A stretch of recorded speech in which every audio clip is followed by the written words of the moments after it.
R&D 지원 사업은 연구개발의 약자로 리서치 앰퍼샌드 디벨롭을 줄여서 지칭하는 말입니다. 기업에서 연구를 토대로 신기술, 신제품 개발 및 공정 혁신 등의 활동을 합니다.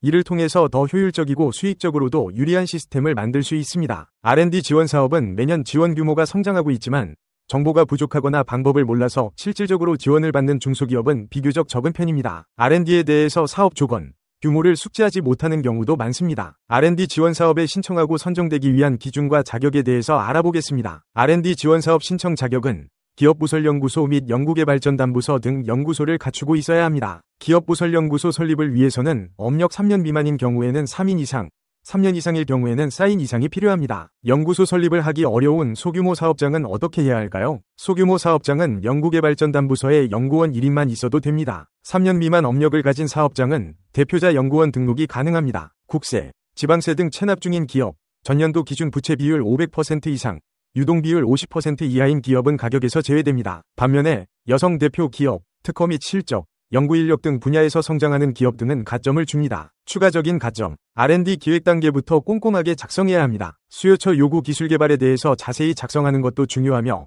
국내외 수요처 투자기업과의 관련성에 대해서도 목적성을 분명히 해서 작성하는 것이 좋습니다. 사업별로 주력하는 연구개발 내용이 다르기 때문에 우리 기업이 연구하는 내용과 목적에 부합하는 R&D 지원 사업 필요성에 대해서 작성하는 것이 중요합니다. R&D 지원 사업은 제품 및 기술을 개발하기 위한 정책 자금을 지원하는 것이기 때문에 이 부분에 맞춰 서류 평가 기준을 충족해야 합니다. 매년 신청 기간이 있는데 올해는 2024년 3월 25일, 24년 5월 31일로 종료가 되었습니다. 신청은 중소벤처기업진흥공단 홈페이지를 통해서 할 수 있습니다. 우선 공고문을 통해서 내용을 꼼꼼히 확인해봐야 합니다. 계획서에는 연구 목표, 내용, 추진 일정, 기대 성과 등을 자세히 기록해야 합니다. 신청서 외에도 추가로 제출해야 하는 서류도 준비해야 합니다. 사업자 등록증, 재무제표, 연구개발 인력 현황 등이 해당됩니다. 지원금은 정해진 목적과 규정에 맞게 사용해야 합니다. 만약 잘못 사용하게 되면 제재를 받거나 지원금을 반환해야 할 수 있으니 주의해야 합니다. 따라서 정해진 용도에 맞게 사용하는 것은 기본이며 하나씩 체크해서 기록해야 합니다.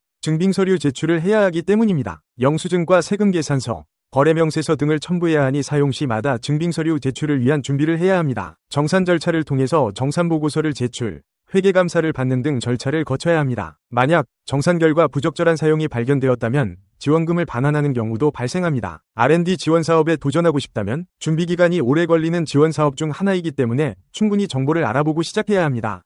전문적이면서 세심한 준비가 필요하고요. 물론 경험자들의 조언을 얻거나 전문업체를 통한 컨설팅을 받는 것도 좋은 방법입니다. 중소기업 혁신개발원에서는 이 분야의 전문가를 초빙하여 전문 컨설팅을 진행하려고 합니다. 현재 준비를 마친 상태입니다. 자세한 내용은 아래 더보기와 댓글을 확인해주세요.